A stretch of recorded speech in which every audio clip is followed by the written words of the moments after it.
sugbay namin ngayon para ulamin.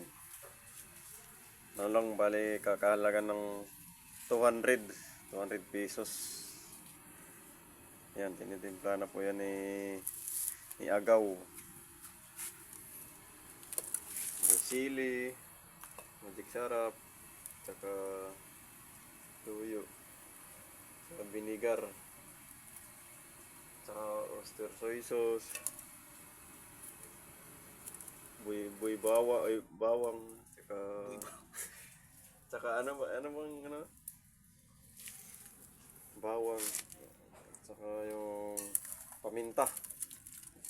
Ano nalo niya. Sarap yan pag maluto na. Mas masarap dito dahil sa kamay. Pag nasa kamay, yung masarap yan. Nakahalaga lang ng 200.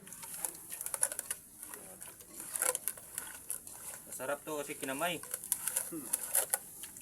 Wala nang hugas-hugas. Galing CR. Ayaw! Joke lang. Ayan. Katimpla pa lang, masarap na yan, oh.